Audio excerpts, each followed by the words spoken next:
Bonjour à tous, on est ravis de vous retrouver pour ce deuxième épisode des ateliers de la transformation organisé par le Conseil régional de l'Ordre de Paris-Île-de-France. On a fait, donc c'est la suite du premier épisode que vous avez peut-être suivi en direct ou en replay. On va parler aujourd'hui de full service toujours, mais de méthode.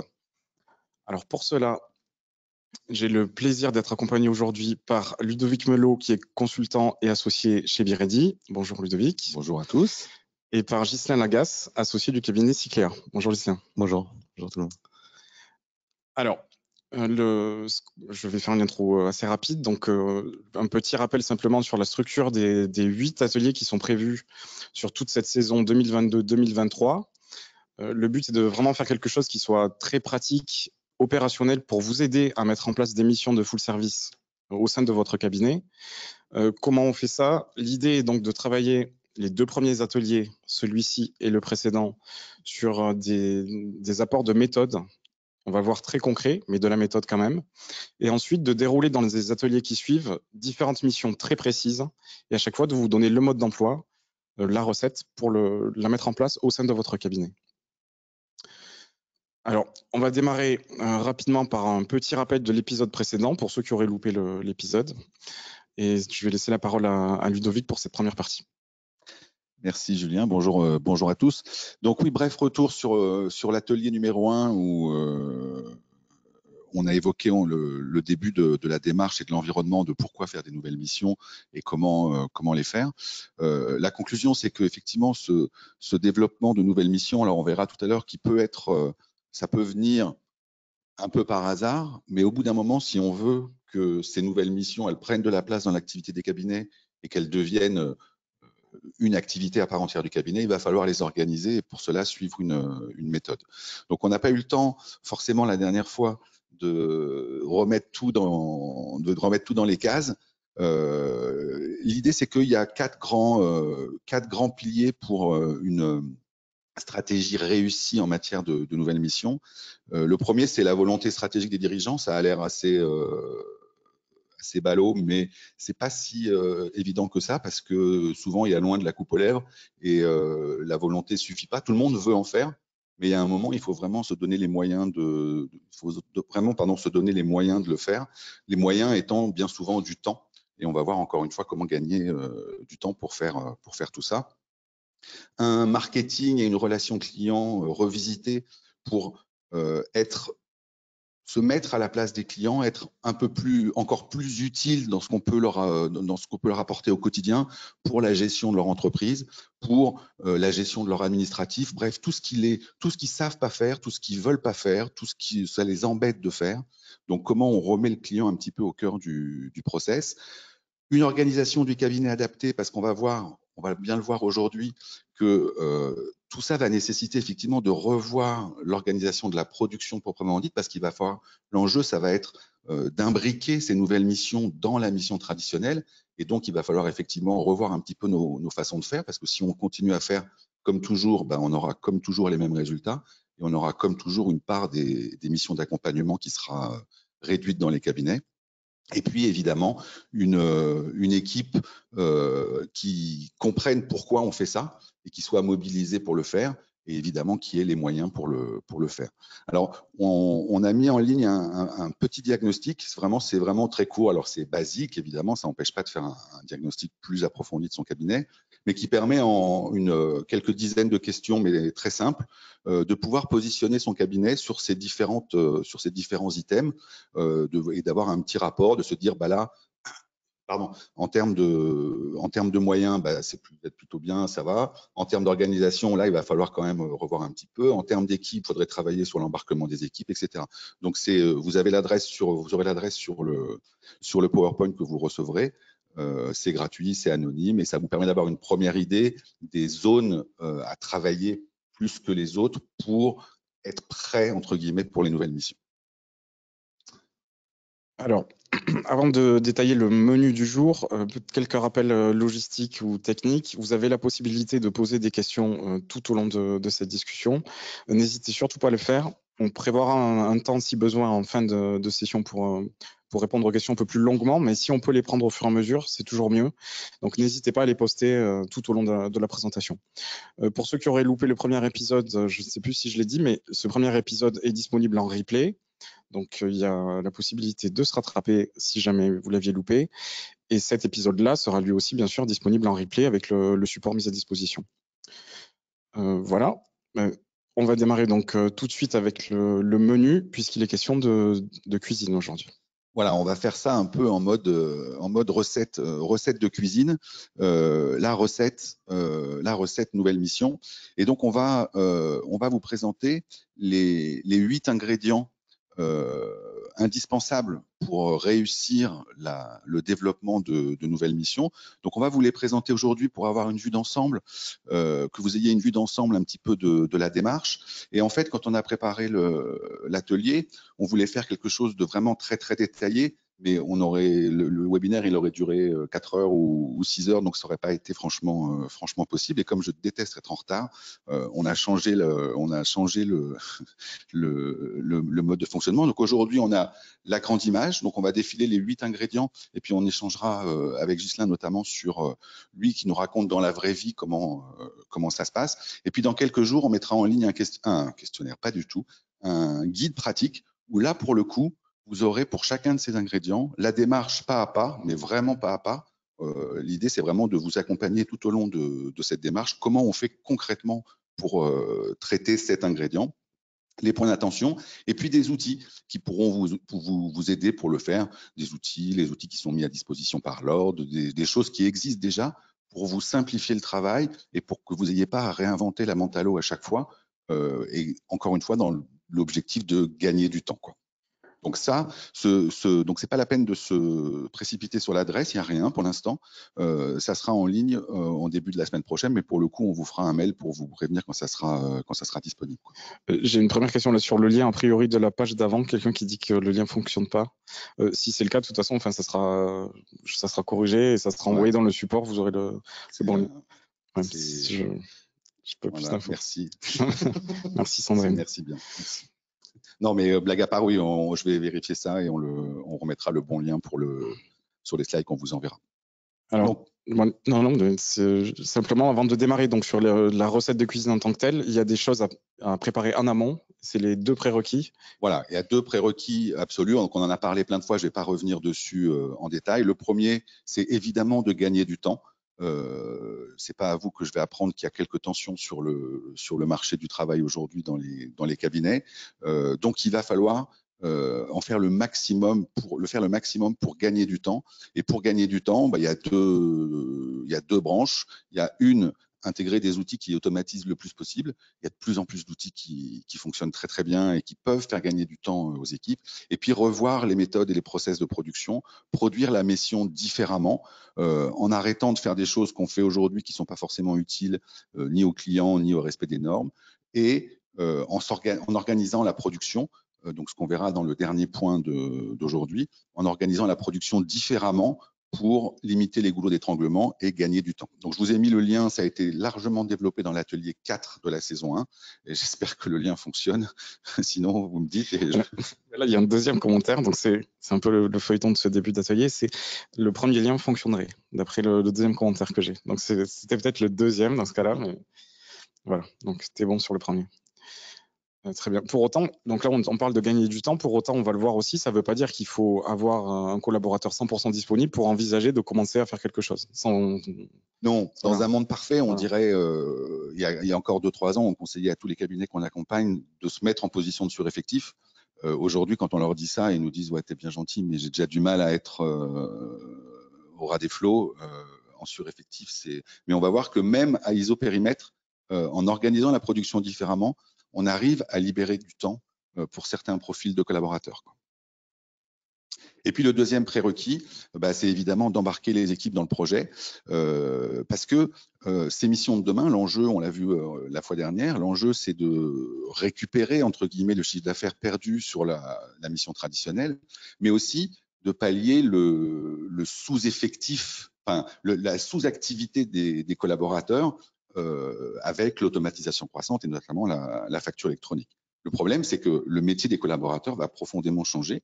on va voir que ça a des impacts assez lourds sur l'organisation des cabinets et la façon de faire leur métier, parce qu'ils vont faire, à la fois, ils vont faire des choses nouvelles, et à la fois, les choses qu'ils font aujourd'hui, ils vont les faire différemment. Donc, c'est pas si simple que ça. Et donc, c'est un gros chantier de conduite du changement, d'accompagnement du changement, et ça prend du temps. Parce que et c'est du temps qu'il faut vraiment prendre, parce que si on n'embarque pas les collaborateurs dans la démarche, il se passera juste rien, parce que c'est les collaborateurs qui vont mettre en œuvre, c'est pas les dirigeants de cabinet. Donc la volonté qu'on voyait au point sur le slide d'avant, la volonté des dirigeants, c'est super, il faut l'avoir, mais ça fait pas tout. À un moment, il faut aller mettre les mains dedans, et ça, c'est les collaborateurs qui vont le faire. Donc là, pareil, ça a été largement développé dans l'atelier 5 de la saison 1, dont vous avez le lien ici. Alors, on arrive au cœur du sujet avec les ingrédients pour une recette réussie. Donc, on va détailler tout au long de cette session les 8 ingrédients que tu as préparés. À chaque fois, la logique, ça va être de t'écouter expliquer, mais aussi d'écouter Giscard. On t'a laissé tranquille là jusqu'à maintenant, mais d'avoir ton retour terrain. Comment ça se passe concrètement pour toi au sein du cabinet. Donc, ça sera intéressant de confronter les deux visions. On va démarrer avec un avertissement parce qu'effectivement, on présente 8 ingrédients de cette façon. Est-ce que ça veut dire qu'il faut forcément le faire dans cet ordre-là? Bah non, c'est un peu comme dans une recette de cuisine. On est obligé de présenter les choses de façon linéaire parce que sinon, on n'y comprend rien et c'est très compliqué à suivre. Évidemment, comme dans une recette de cuisine, il y a des choses qu'on peut faire, on peut intervertir des étapes. Il y a bien souvent des choses qu'on peut faire en même temps. Et on va voir que à chaque étape, en fait, on prépare un petit peu une des étapes d'après. Et donc, c'est pour ça que c'est important aujourd'hui d'avoir une vision d'ensemble, que vous compreniez la dynamique globale et à quoi on veut arriver. Et en ayant une vision de à quoi on veut arriver, on se dit, ah oui, tiens, en faisant cette première étape, peut-être que je vais avoir des idées qui vont m'être utiles pour l'étape 4 ou l'étape 5, etc. Donc, tout ça peut se mélanger un petit peu. Là, on a pris le déroulé le plus logique, où globalement, il faut le faire un peu dans cet ordre-là, mais ça ne veut pas dire qu'il faut faire l'étape 1, se poser, faire l'étape 2, se poser, faire l'étape 3, se poser, sinon on s'en sortira jamais, quoi. J'ai une question là tout de suite qui est intéressante. Quelqu'un qui dit, est-ce que vous allez examiner le cas des experts comptables qui travaillent seuls? Parce qu'on parle beaucoup de collaborateurs. Là, ce que tu as dit, c'est qu'une des solutions, c'est de réorganiser le travail des collaborateurs, mais on parlera aussi peut-être tout à l'heure d'externalisation. Donc, il y a aussi quand même des solutions pour quelqu'un qui n'aurait pas de collab. Oui, alors là, c'est effectivement une autre problématique. Alors la bonne nouvelle quand on travaille seul, c'est que le chantier de conduite du changement, il est moins important. Alors ça ne veut pas dire qu'il n'existe pas, parce qu'il va falloir changer soi, et changer soi, c'est pas non plus forcément super facile tout le temps. Et là, effectivement, il va falloir réorganiser quand même son travail pour le coup, et puis en trouvant des éléments qui vont nous permettre de nous libérer du temps pour faire des tâches nouvelles. Et libérer du temps, ça va être faire appel à la sous-traitance, ça va être intégrer de nouveaux outils, ça va être travailler différemment, ça va être peut-être abandonner certains types de clients qui rentrent pas dans exactement ce qu'on veut faire, etc. Mais donc, ça va être un chantier de conduite du changement individuel. Mais encore une fois, ça reste un chantier quand même. Ou même de choisir le type de mission, de briques de mission full service qu'on veut développer. Si effectivement l'expert comptable est tout seul, il n'a peut-être pas vocation à faire de la facturation pour le compte de ses clients. Ça présente pas une valeur ajoutée extrême, mais par contre il peut peut-être se spécialiser, sur l'établissement de tableau de bord ou du suivi de production, des plans de trésorerie, des choses plus à valeur ajoutée qui se valorisent, qui se monétisent et qui sont très demandées par les clients. Oui, donc déjà, rien que ce choix de mission, toute cette réflexion, déjà, elle s'applique même à quelqu'un qui travaille seul. Bien sûr, parce que le choix des missions, on l'a vu à l'épisode d'avant, il dépend de chaque cabinet, il dépend de la nature de nos clients. On va pas faire les mêmes missions avec tous les types de clients, et puis des compétences disponibles au sein du cabinet, de la cartographie des compétences du cabinet. Qu'est-ce que savent faire, qu'est-ce que peuvent faire, qu'est-ce qu'ont envie de faire les collaborateurs qui sont là, quoi. Et donc, quand on a 5, 6, 7, 10, 15 collaborateurs, tous ne vont pas faire les mêmes missions. Et donc, on va avoir besoin de compétences différentes. Donc, mais on va développer ces missions dites de full service, de facturation, de relance, qui sont effectivement pas des missions à ultra forte valeur ajoutée. Et le modèle économique à trouver pour facturer le prix d'un expert comptable. Enfin, moi, en tant que chef d'entreprise, j'ai pas envie de payer le prix d'un expert comptable pour faire ma facturation ou faire ma relance client, quoi. Donc là, si on a choisi ces missions-là, c'est parce que on a des collaborateurs qui ont les compétences pour le faire et qui permettent de créer un modèle économique viable pour le cabinet quand même. Ok, donc ça, on va rentrer tout de suite dans le sujet avec le premier ingrédient. Alors on démarre avec la rédaction de la fiche technique de la mission. Pourquoi ce choix et en quoi ça consiste? Alors pourquoi ce choix et pourquoi en premier? Parce qu'en fait, comme je disais un petit peu tout à l'heure, faire ce travail, ça permet de préparer certains des ingrédients qu'on verra après. Et puis il faut le faire parce que pour le coup, c'est vraiment important. C'est l'idée. Donc c'est un document, pardon, à usage interne. C'est un document qui va lister tout ce qu'il faut faire pour réaliser la mission. De quoi on a besoin au départ, les prérequis. Donc typiquement, si on veut faire, je sais pas quoi, des missions de facturation ou de relance, ou il faut qu'il ait un outil de facturation. Enfin bref, de quoi on a besoin en interne au cabinet et chez le client pour faire la mission, et puis de dérouler toutes les étapes de comment on fait la mission. Typiquement, la première étape, c'est de récupérer les factures. La deuxième étape, c'est à J-8 de faire ceci, à J-4 de faire cela, à J-1 de faire cela. Et donc, de vraiment d'avoir la feuille de route de la mission, comment on organise la mission, comment on va produire la mission. Et puis, une fois qu'on a ce déroulé des différentes étapes de la mission, on va essayer de se dire de quel type de collaborateur on a besoin. Alors, il ne s'agit pas de dire c'est Bernard qui va faire ça et Gisèle qui va faire ça, mais de se dire quel type de compétences, quel type de collaborateur, quel type de profil ça nécessite. Est-ce qu'on a besoin d'un associé? Est-ce qu'on a besoin d'un collaborateur confirmé? Est-ce qu'on a besoin de ceci, etc. Ça permettra de préparer encore une fois le travail après et de voir que on peut faire intervenir des personnes différentes au sein de cette mission, parce que typiquement, tout à l'heure, tu parlais des tableaux de bord. Le tableau de bord, c'est pas forcément la même personne qui va faire déjà la tenue de la compta, la construction des tableaux et la présentation des tableaux. Donc cette étape-là, elle est vraiment importante. Elle est vraiment importante pour ça, pour avoir un cadre, mais exactement comme on l'a pour la mission traditionnelle. On n'imagine pas aujourd'hui de faire la mission de tenue sans avoir un déroulé précis des tâches. Et puis à la fin, on se posera la question, est-ce qu'on a besoin d'outils pour faire ça? Quel type d'outils? Mais encore une fois, la question des outils, on se la pose à la fin, une fois qu'on a une vision claire de ce qu'on peut, de ce qu'on a besoin de faire, de ce qu'on doit faire. On va se poser la question des outils, et la question des outils, on verra qu'elle est relativement anecdotique si on la prend à la fin. Alors ça, c'est dans le cas où on est en train de réfléchir au sein du cabinet sur une nouvelle mission qu'on voudrait lancer. Et il se trouve que dans la pratique, ça peut se passer comme ça, mais ça peut aussi se passer différemment. Des fois, c'est le client qui sollicite la mission. Ça peut arriver. Est-ce que tu peux nous en parler, Ghislain? Oui, complètement. Alors nous, ça a été notre cas parce que on est rentré dans ces missions de full service au sein du cabinet il y a un peu plus de 2 ans maintenant, puisqu'on a été appelé par un prospect qui venait d'un de nos clients, qui nous dit voilà, je vais reprendre à la barre du tribunal de commerce un groupe de presse dans 2 jours. Donc il faut me créer une société pour reprendre ses actifs. Ok, on lui crée la société. Puis 2 jours après, il nous rappelle et il nous dit bon en fait j'ai repris les actifs, mais j'ai repris les collaborateurs et en fait dans les collaborateurs j'ai 2 équipes. J'ai une équipe de journalistes qui rédigent les articles et j'ai une équipe de commerciaux qui vend la pub dans les magazines. Mais j'ai personne pour l'administratif. Donc faut que tu me fasses tout l'administratif de la société. Bon, vu que je suis un peu long à convaincre, j'ai dit oui. Et donc voilà, c'était parti. Il fallait qu'on mette tout en place. Donc c'est vrai que cette fiche technique, on l'a pas conceptualisée en amont.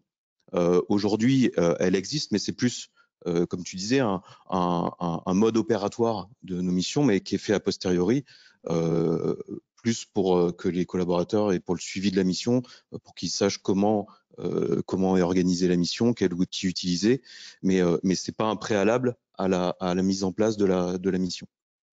Et je pense même que c'est difficile de faire une fiche au préalable, parce que chaque mission de full service, en fait, enfin, pour parler anglais, on aurait dû quasiment l'appeler des missions pas full service, mais du tailor-made. C'est chaque mission est du sur-mesure. C'est-à-dire que c'est en fonction du client, du besoin du client, des outils qui sont en place chez lui ou chez nous, qu'on va broder un patron de mission. Et donc, ça va être cette fiche technique. Mais pour moi, elle se réalise au fur et à mesure de la mission et pas forcément en amont. Ok. Mais de toute façon, je pense que les deux approches sont complémentaires. C'est-à-dire que toi, c'est répondre à un besoin du client, donc rédiger quelque chose qui réponde précisément à ce besoin. Et là, ce que décrivait Ludovic, c'était je réfléchis à ce que je vais faire et donc j'ai besoin à un moment juste de poser sur le papier ce dont je vais avoir besoin. Bien sûr, là, le client qui réclame une mission précise, bah là, c'est le bonheur absolu, mais sauf que ça arrive pas tout le temps, quoi. Le client, il est rarement capable d'exprimer clairement son besoin, ce dont il a clairement besoin, quoi. Et donc là, mais ça veut dire qu'il faut avoir aussi une démarche opportuniste pour développer des nouvelles missions. Évidemment, la demande d'un client. S'il y a un client qui demande qu'on gère son administratif, on peut raisonnablement penser qu'il y en a quelques-uns d'autres qui en auraient besoin. Ils ne le savent pas forcément, et le fait de formaliser, de mettre au clair dans notre tête, donc la fiche technique de la mission et dans l'étape d'après, la plaquette, la fiche commerciale, ça permet effectivement de clarifier la mission vis-à-vis des équipes et vis-à-vis des clients, que eux, cette fiche, la plaquette, la deuxième étape, si tu veux la passer, cette plaquette, elle va permettre aussi de positionner le cabinet vis-à-vis de son environnement, de se dire, ah ben mon cabinet, il sait faire ça. Donc peut-être j'en ai pas besoin aujourd'hui, peut-être, mais tiens, ah oui, il fait de l'administratif, tiens, c'est intéressant. Ah oui, tiens, il pourrait m'aider à gérer ça. Ah, je savais pas qu'il pouvait m'aider à faire la relance client, etc. Donc ça c'est un outil aussi qui, encore une fois, n'est pas forcément entre guillemets indispensable. On peut se lancer sans avoir ces outils-là, mais au bout d'un moment, si on veut le développer de façon à la fois massive et proactive, le proposer aux clients, c'est important d'avoir ces deux documents-là. Et donc cette plaquette de la mission. Non, mais c'est intéressant ce que tu dis parce que effectivement, quand on le déroule comme ça peut interpeller quand les personnes qui nous regardent. On se dit, on va m'expliquer comment je dois mettre en place une mission et l'étape 2, c'est je rédige la plaquette au client. Donc ça peut surprendre. Alors, tu as commencé à le dire, mais pourquoi est-ce que tu es dans cette démarche de commencer à en parler avant de réfléchir à comment le faire? Parce que le fait de rôder son discours, l'idée de ces deux, en fait, on les a mis en premier ces deux ingrédients parce que c'est en les faisant, ça va nous permettre, une fois qu'on sera au clair sur ça, sur ces deux documents, on pourra tester la mission. Donc on va la tester auprès de 2-3 clients. On va voir si notre discours commercial fonctionne. Si ça ce qu'on pourrait changer, si le process de réalisation de la mission était bien satisfaisant, à la fois pour l'équipe, en termes de travail, en termes de rentabilité, et à la fois pour le client en termes de résultats. Et donc ces deux documents, ça va être, si on démarre par ces documents, c'est pour avoir une vision d'ensemble, et ils vont être amender, améliorer avant d'avoir une diffusion massive. Le danger, c'est de commencer par la plaquette, de la balancer à tous ses clients, et puis de réfléchir après à est-ce que le prix était bien adapté, est-ce que l'organisation était bien adaptée, est-ce qu'on a les compétences pour le faire, est-ce qu'on a le temps pour le faire. Donc c'est pour ça qu'il vaut mieux le faire en avant. Donc en fait, ça, très concrètement, moi je ne prends pas ça pour le diffuser à tout le monde, comme tu disais. Je formalise quelque chose que je vais commencer à tester auprès des clients dont je sais qu'ils sont plus réceptifs, avec qui ça va peut-être fonctionner. Oui, et alors ça, son fonctionnement en mode test, il est vraiment très très important. Juste deux éléments pour ça. Évidemment, quand on teste, on prend des clients sympas, même qui sont au courant, on les met au courant qui sont des cobayes et qu'on les teste, etc. On prend pas le client le plus chiant de la bande, celui qui râle tout le temps et qui est jamais content, etc. Parce que là, on va au carnage. Et pareil pour la réalisation de la mission, on prend des collaborateurs qui sont volontaires, qui sont motivés, pas qui y vont en traînant la patte, parce que sinon, là aussi, on se met dans une situation d'échec quasi assuré. La mission va mal se passer, personne ne va être content, et au final, on va se dire, ouais, c'est des conneries, c'est une nouvelle mission. Continuer à faire comme avant parce que ça ne marche pas. Donc cette plaquette, la plaquette, juste un mot sur la plaquette, il faut vraiment se détendre avec cette idée de plaquette. Il ne s'agit pas de faire du marketing high level, c'est vraiment de présenter au client avec ses mots à lui, ce que ça va lui apporter, ce que cette mission va lui apporter. Donc le plus difficile, c'est ça, c'est de parler le langage du client. Il ne s'agit pas de lui dire que ça va alléger son BFR, améliorer son cash flow ou je ne sais pas trop quoi. L'idée, ça va être, ça va lui apporter de la sérénité, il va gagner du temps pour faire autre chose. C'est vraiment de prendre de lui parler de son langage. Ça va être quoi les bénéfices pour moi client. Et puis, vous verrez dans le petit guide, ça, pour le coup, cette plaquette, souvent, elle fait peur aux experts comptables parce que moi, je ne sais pas faire ça, je ne sais pas faire une plaquette, etc. Il y a beaucoup de solutions pour vous aider, que vous n'ayez pas à réinventer, encore une fois, la roue à chaque mission. Il y a les grands cabinets ont des plaquettes disponibles sur Internet. Donc, je pense que c'est un bon moyen de faire jouer la confraternité, de s'inspirer de ce qu'ils ont fait. Il y a des opérateurs spécialisés dans ces missions d'administratif, de facturation comme 3h18 ou de pilotage comme Rivalis. Ils ont fait des plaquettes de présentation. Donc, il faut s'inspirer de ce qui a été fait. Et puis, il y a aussi, encore une fois, il y a un moment, il faut arrêter de se dire qu'on va tout faire et que c'est pas parce qu'on est expert comptable qu'on doit, qu'on peut tout faire. Et donc, par exemple, typiquement, pour la mise en forme de vos plaquettes, si vous voulez faire une plaquette, une fois que vous avez les idées claires sur les éléments que vous allez mettre dedans, vous faites appel à un freelance, à quelqu'un dont c'est le métier de mettre en forme, de faire ça joli, pour que ce soit diffusable. Donc encore une fois, là vous aurez tous les éléments pour vous aider dans le guide. S'il y a quelque chose qu'on ne sent pas de faire, qu'on ne sait pas faire, on le fait pas et on trouve une solution pour le faire autrement. Peut-être vous avez au sein du cabinet un collaborateur, un apprenti, je ne sais pas quoi, qui a fait un peu de marketing, qui veut essayer de faire une plaquette. Ça peut marcher. Enfin bref, trouver une solution pour que ça se fasse. Encore une fois, il ne faut pas que ce soit une barrière. Enfin, il ne faut pas que ça empêche ceux qui nous écoutent de se lancer. C'est juste mettre en forme les arguments clés pour pouvoir tester cette mission auprès de quelques clients. Exactement. Ok. Justin, tu veux... Non, juste, alors nous au sein du cabinet, on n'a pas de service marketing. On n'est pas très plaquette, donc on n'utilise pas on n'a pas de plaquette sur chaque service qu'on peut offrir. La façon de mettre en avant ces missions, c'est tout simplement quand on rencontre les clients, de faire un peu la promesse aux dirigeants de retrouver son métier, ce pourquoi il a créé la société et ce qui fait qu'il se lève le matin. Il y a assez peu de dirigeants qui se lèvent le matin pour faire de la facturation ou faire du recouvrement créance en se disant chouette, je vais faire ça. Généralement, c'est fait le soir ou le week-end ou voilà. Donc c'est de dire en fait va développer ton activité, va chercher de nouveaux clients, occupe-toi de tes clients existants et laisse-nous faire cette partie-là. Ça c'est le premier argument.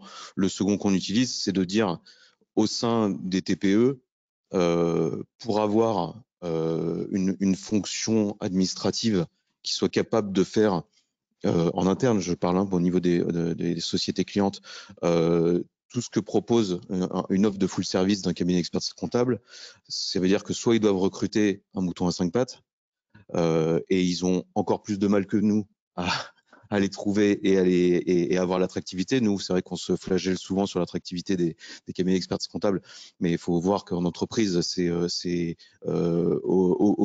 grave, sinon pire. Donc l'idée, c'est tu pourras pas forcément recruter une personne qui a ce spectre de compétences. Donc délègue-nous cette partie-là. Parfait. Donc ça fait l'argumentaire à mettre dans les documents et à discuter avec les clients. Ouais. Alors juste deux choses sur ce que vient de dire Ghislain. Moi dans ma tête la plaquette c'est pas du tout un truc en quadrichromie, 4 pages machin. C'est vraiment un recto verso sur Word ou sur PowerPoint, un truc relativement simple pour poser clairement la mission et c'est un autre avantage d'avoir ça de façon formalisée. C'est aussi vis-à-vis des collaborateurs qui vont être en contact avec les clients et qui vont peut-être pouvoir présenter cette plaquette, présenter cette offre avec des termes. Des éléments de langage, ouais. Exactement, avec des éléments de langage, et ce qui va permettre de libérer un peu l'expert comptable ou l'associé de la relation client et à certains collaborateurs, tous ne le feront pas, je sais bien, mais à certains collaborateurs de prendre une petite dimension commerciale, peut-être un petit peu. Et puis ça permet aussi d'avoir effectivement, quand un client vous cherche sur Internet, il a vos coordonnées, etc., bah, qu'il ait juste la présentation. Mais c'est vraiment, encore une fois, c'est pas un travail complètement dingue, quoi. C'est vraiment listé, ça prend une page recto verso à la grande limite, quoi, pour présenter ce que ça m'apporte à moi, quoi.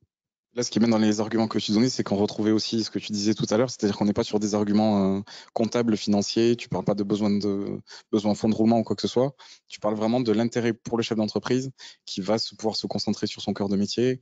Enfin, c'est hyper intéressant dans le discours, je trouve, de pas parler avec le langage du cabinet, mais parler avec le langage de l'entrepreneur. Bah oui, enfin, je pense que c'est le but de nos métiers, c'est pas de parler. On peut se parler notre jargon entre nous, mais on se fait plaisir. Quand on parle aux dirigeants, il faut lui parler un langage que lui comprend. Donc, et sur ces missions-là, on n'est pas vraiment dans des travaux purement comptables, purement techniques. On est sur de l'accessoire, sur autre chose. On est facilitateur de son activité et de la vie de l'entreprise. On n'est pas sur des déclarations de TVA ou de la production de l'IAS. Ça c'est clairement fondamental. Et les experts comptables, bah, ils sont aussi chefs d'entreprise, donc ils ont parfois, le plus souvent, cette dimension-là. En revanche, et je sais pas, c'est pas que je veux vous vendre ma plaquette à tout prix, mais en revanche, souvent les collaborateurs, ils n'ont pas forcément cette vision-là de chef d'entreprise. Ils sont pas chefs d'entreprise, donc ils n'ont pas conscience de c'est quoi les contraintes du chef d'entreprise, c'est quoi ce qui lui pourrit la vie, c'est quoi ce dont il a besoin, etc.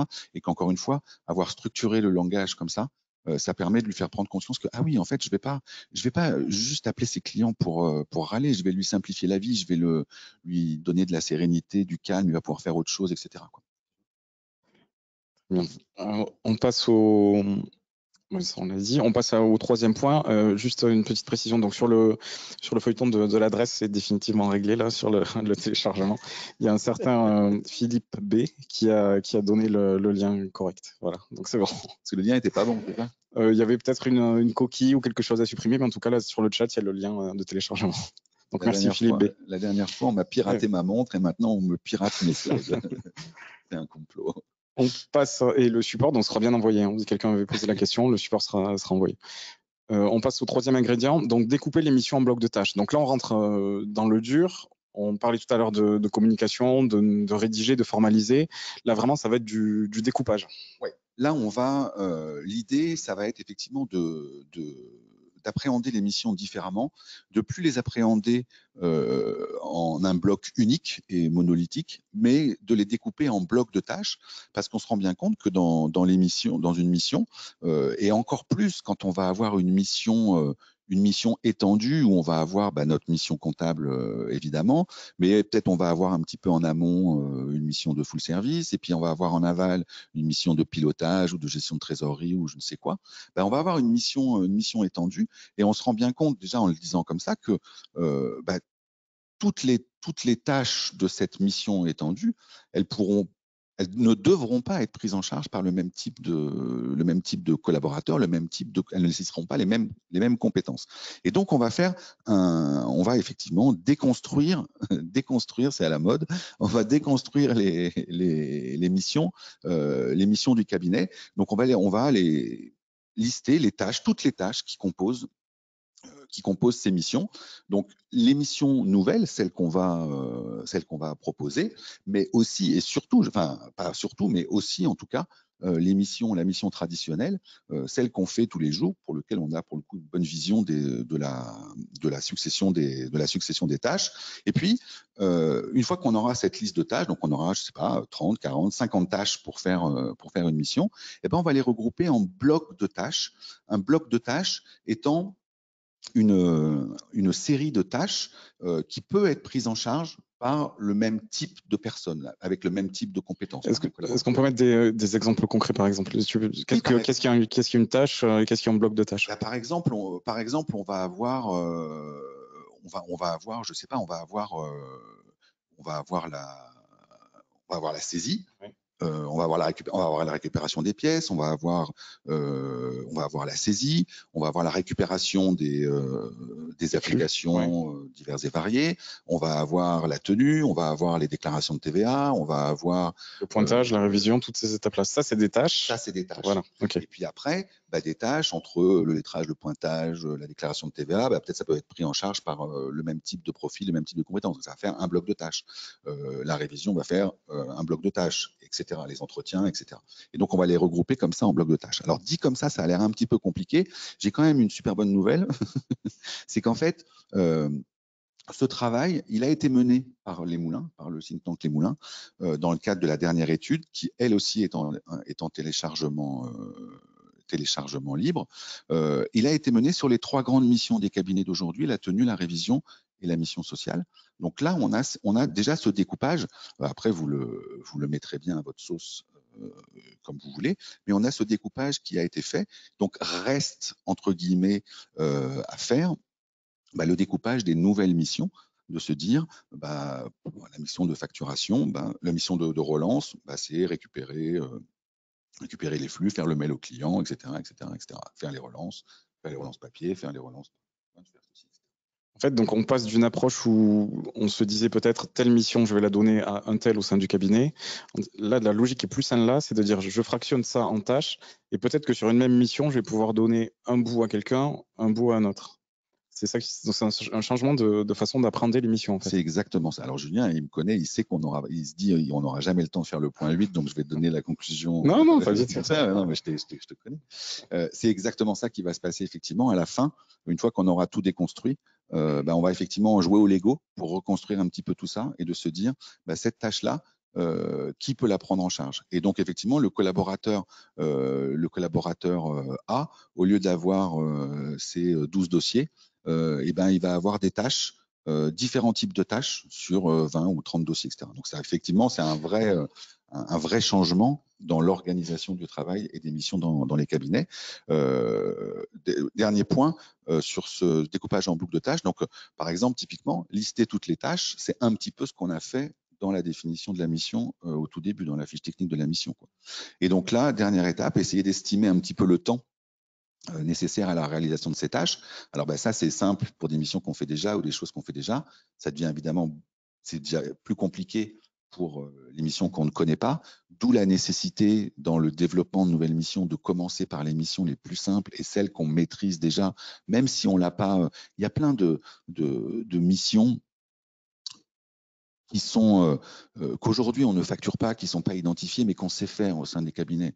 Le pilotage, la trésor, les choses comme ça, on sait le faire. Donc on sait le temps que ça prend, on sait de qui on a besoin, de quel type de compétences et du temps que ça prend. Donc vraiment de commencer par ces missions-là. Et puis après la phase de test, on voit si notre calibrage il était bon ou il n'était pas bon, quoi. Donc, je voulais pas spoiler l'épisode, le 8e sujet, mais c'était simplement parce que on pouvait se demander pourquoi est-ce qu'on va découper des missions existantes alors qu'on veut faire de nouvelles missions. Ça pourrait paraître un peu paradoxal au départ, mais effectivement, c'est parce qu'après, on va réimbriquer tout ça dans les étapes suivantes. Justin, là-dessus, tu veux réagir non, juste une intervention là-dessus. Ce découpage de blocs de tâches, alors nous on le fait pas au sein de notre cabinet, mais on fait partie d'un groupement indépendant de cabinets qui s'appelle Force d'Experts. Donc ça représente 35 cabinets, 600 collaborateurs au total. Mais l'intérêt c'est qu'on a des labos, on appelle ça des labos, donc c'est des groupes de réflexion par thématique. Donc on a des labos assez classiques, compta, audit, social, juridique, mais on a aussi des labos sur le digital, sur le marketing, sur la RH. Et en fait, le labo fonction RH travaille depuis plusieurs mois sur exactement cette mission-là, de découper les missions actuelles et futures en blocs, avec une vision prospective de l'étape d'après, à savoir ces missions, comment on les regroupe, quel savoir-faire, quel savoir-être il faut pour les futurs collaborateurs. Est-ce que ces collaborateurs, ce sont des gens de la comptabilité? Si ce ne sont pas issus du secteur de la comptabilité, où est-ce qu'on va les chercher? Et comment on les intègre au cabinet et comment on fait un processus d'intégration et de formation interne à nos cabinets pour adapter ces profils aux nouveaux besoins, mais on en parlera après. Oui, exactement. Non, mais c'est bien que tu décris un peu les étapes qu'on va voir ensuite. En fait, la méthode que vous avez au sein de ce groupe de travail, c'est exactement la méthode qu'on voit aujourd'hui avec cette première étape de découpage des missions. Ok, très bien. Ben, on peut passer. Alors, attendez, parce qu'il y a quelques questions. Alors, comment s'articulent les missions normées au milieu de toutes ces missions nouvelles? Avec une deuxième question. Alors, déjà, celle-ci, on va le voir justement, comment on articule les deux. C'est un sujet précis, donc on va le voir dans une des slides suivantes. Comment doit-on rédiger nos lettres de mission? Alors, pour le coup, c'est un sujet totalement différent. Enfin, tu veux dire un mot là-dessus ou tu veux que le sujet des lettres de mission. Alors, aujourd'hui, il était question de parler de méthode. Donc, on va parler de compétences, on va parler de découpage de missions, de production, de schéma, d'organisation du cabinet, de gestion du changement. On n'est pas là à ce stade sur le... Enfin, tu me coupes si je dis une bêtise, mais on n'est pas à ce stade-là sur vous donner un modèle de lettre de mission. Par contre, ce qu'il est prévu dans les ateliers suivants qui seront sur des missions spécifiques, là, il est prévu à chaque fois de vous donner des livrables dont des modèles. Voilà ce qu'on peut dire là-dessus. Et y a-t-il des outils existants pour nous aider à formaliser ce découpage de missions en blocs de tâches? Alors, je vous disais, il y a l'étude des moulins qui, pour le coup, a découpé les missions traditionnelles. Après, des outils, il en existe peut-être, j'en connais pas, mais après, c'est vraiment de lister toutes les tâches à faire et de les regrouper en blocs. J'en connais pas comme ça, mais déjà avec l'étude des moulins, vous aurez déjà les trois grosses missions, et puis des éléments de ce que contiennent les missions, certaines missions de full service. Et là, ça vous permettra de, je veux dire, il y a moins de tâches dans les missions d'accompagnement. Sans doute que dans la mission traditionnelle. Effectivement, dans l'étude des moulins, donc le lien sera dans le support ou vous sera envoyé. Oui. Dans l'étude des moulins, vous avez des schémas aussi, c'est assez visuel, ça vous permet de visualiser les différentes étapes d'une mission et ça peut vous faire un modèle si vous voulez découper vos propres missions au sein du cabinet. Exactement. Et donc et alors après, pour juste tirer un peu le fil sur les travaux des moulins, une fois qu'on a effectivement segmenté ces missions en blocs de tâches, on a travaillé avec des experts comptables qui ont participé pour estimer l'impact de l'automatisation sur les différents blocs de tâches. Et donc là, on voit que là, il y a une urgence assez flagrante, avec notamment évidemment la facture électronique, à faire bouger, entre guillemets, l'activité du cabinet vers des blocs de tâches sur lesquels il n'y a pas de menace d'automatisation, donc pas de menace de baisse des prix, et une plus forte valeur ajoutée, utilité ajoutée pour les clients. On passe au quatrième bloc peut-être. Définir les compétences nécessaires pour chaque bloc de tâches. Donc étape 3, si je reprends du début, donc j'ai pensé à une mission, j'ai formalisé ça dans un mode d'emploi, j'ai commencé à mettre sur le papier quelques arguments, des éléments de langage, à la fois pour mes collaborateurs et pour des premiers clients tests. Je détecte de l'intérêt. À l'étape 3, j'ai découpé cette mission et mes missions existantes en blocs de tâches. Étape 4, il faut pouvoir les réaliser, ces blocs de tâches. Exactement. Alors, l'étape 4, c'est on a nos blocs de tâches. Donc, sur notre joli tableau, on a nos différents blocs de tâches de nos différentes missions. Et là, l'idée, ça va être de se dire, pour faire tel bloc de tâches, pour faire la récupération des pièces auprès des applis, de quel type de compétences j'ai besoin? Pour faire les déclarations, de quel type de compétences? Pour faire l'entretien client, de quel type de compétences? Pour construire les indicateurs de gestion, de quel type de compétences. Donc ça, et on va mettre en face les compétences dont on a besoin. Donc les compétences techniques, évidemment, est-ce qu'il faut, en gros, ça va être souvent lié au niveau de diplôme, de ce qu'on maîtrise, de ce qu'on sait faire techniquement, mais aussi et surtout, j'allais dire, parce que celles-là, en général, on les passe un petit peu à la trappe traditionnellement dans les cabinets et dans les entreprises. Aussi, ce qu'on appelle les compétences transverses. Les compétences transverses, ça va être ce que tu disais tout à l'heure, Ghislain, le savoir-être, savoir-faire, etc. Où effectivement, pour aller commenter des indicateurs à son client ou pour faire de la relance client, etc. Il va falloir des compétences spécifiques, pas forcément d'être forcément super fort techniquement, même si ça enlève évidemment jamais rien, mais il va falloir avoir une aisance relationnelle, il va falloir avoir l'empathie, je sais pas quoi, etc. Donc il va falloir lister un petit peu toutes ces compétences. Et puis il y a un troisième type de compétences qui peut être intéressant en fonction de ce qu'on veut faire et de la typologie de notre cabinet, c'est effectivement les compétences sectorielles, d'avoir une idée, de se dire, si on a quelqu'un, un collaborateur, je sais pas, qui a travaillé 10 ans dans bâtiment ou l'économie solidaire, je sais pas quoi, etc., d'avoir en tête qu'on a cette compétence quelque part et qu'on pourrait s'en servir après. Donc on va avoir nos 3 degrés de compétences techniques, compétences transverses et compétences sectorielles. Et puis, de se dire, d'essayer d'estimer le niveau de maîtrise nécessaire pour réaliser cette mission. Est-ce qu'il faut être, je sais pas quoi, moi, niveau expert pour faire tel bloc de tâches? Est-ce qu'au niveau intermédiaire, ça suffit? Est-ce qu'au niveau débutant, ça peut aller, etc. Donc d'avoir un peu une grille. L'idée, ça sera d'avoir de quoi on va avoir besoin comme compétence pour faire les missions du cabinet demain, quoi. Ok. Ghislain, là-dessus, toi, ton retour d'expérience sur l'évaluation des compétences, justement sur la partie, il n'y a pas besoin uniquement de compétences techniques, il faut aussi des compétences transverses. C'est même, je dirais, à mon sens, c'est plutôt des compétences humaines, du savoir-être que du savoir-faire. Évidemment, sur ces missions-là, on a énormément d'interactions avec la société, le dirigeant, les salariés de la société. Donc, il faut que les collaborateurs soient capables d'avoir ce niveau d'empathie et ce niveau de communication avec les équipes. Nous, on est déjà sur 2 sites au sein du cabinet, plus le site du client. On a souvent 4, 5, 6 personnes qui interviennent sur la même mission, sur le même client. Donc ça veut dire qu'il faut que l'information circule, soit capable de circuler, que tout le monde soit capable de bien s'entendre aussi. Donc c'est aussi ces compétences-là qu'il faut chercher auprès des collaborateurs qui vont traiter ces missions, parce que la communication et l'empathie vont être très, très importantes. Après, effectivement, il y a des compétences spécifiques sur la partie notamment recouvrement.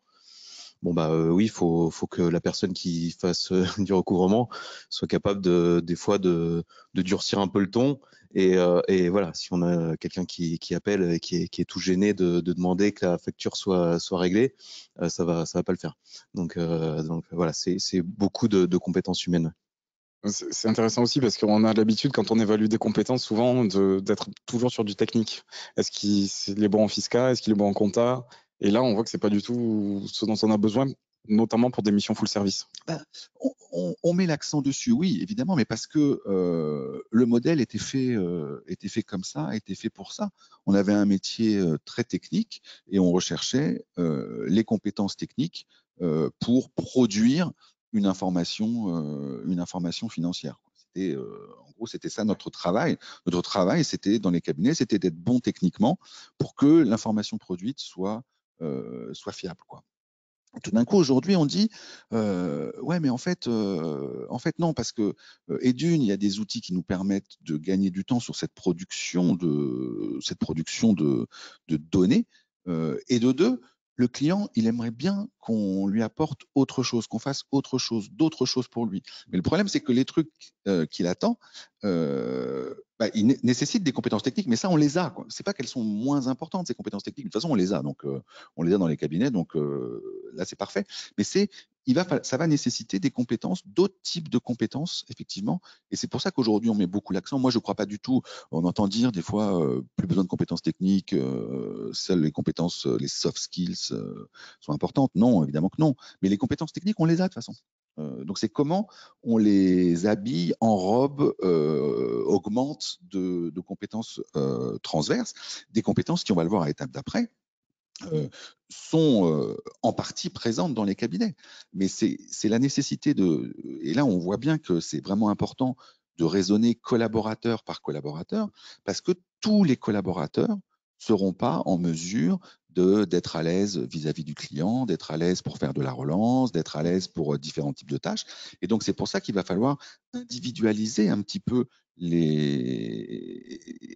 individualiser un petit peu les tâches des collaborateurs. Aujourd'hui, on a 2 collaborateurs de même niveau, je sais pas, niveau d'ISCG, globalement, ils font la même chose dans le cabinet. Ils font la même chose dans le cabinet A, la même chose dans le cabinet B et la même chose dans le cabinet C, quoi. Ben là, demain, ça va être de se dire, dans ces 2 collaborateurs-là, il y en a un, lui, il est plus à l'aise. Là, on prend un peu d'avance sur la 5, non? Oui, de toute façon, après, c'est ce qu'on disait un petit peu. Après, la recette, c'est qu'à la fin de la recette, oui, tout se mélange. Hein. Non, mais c'est parce que j'ai des questions déjà sur celle-là, juste avant de tourner la page et de te relancer là-dessus et de te redonner la parole. Mais si je peux juste rajouter un truc. Oui, je prends juste la question et après, je vous laisse la parole. Il y avait une question qui était tombée sur l'estimation du bloc de tâches. C'est pour ça que je voulais qu'on la traite avant de passer à la partie compétences. C'était comment est-ce qu'on fait pour estimer le temps d'une tâche qui peut varier énormément en fonction du client.